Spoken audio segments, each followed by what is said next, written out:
Welcome to our channel. Today we how to activate Avalara for automated sales tax returns, detailed guide step by step clearly. To activate Avalara for automated sales tax returns, begin by logging into your Avalara account. Navigate to the settings section of your dashboard.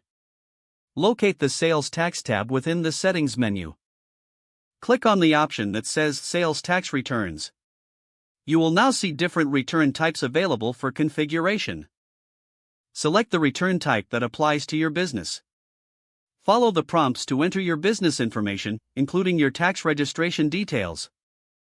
Once your information is entered, review the frequency for filing.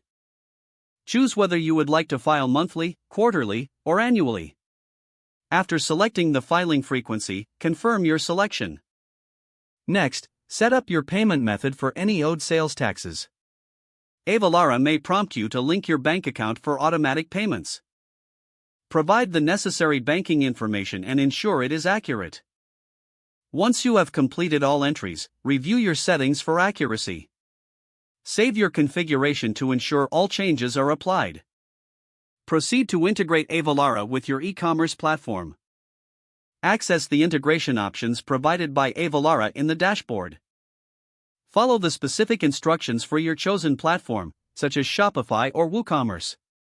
Once the integration is complete, conduct a test transaction to verify proper setup. Check if sales tax is being calculated correctly during the transaction process. If successful, your automated sales tax returns are now activated.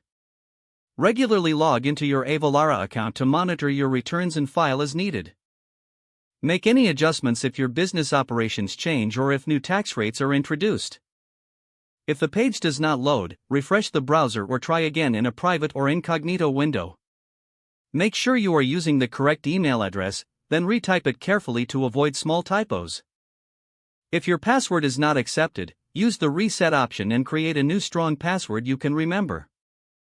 Check your spam folder for verification or security emails, then complete any requested confirmation steps. Enable two-factor authentication if available to improve account security and reduce unauthorized access risk. After signing in, review your profile details so your contact information and settings are accurate and current. Don't forget to like this video and subscribe to our channel for more step-by-step tech guides.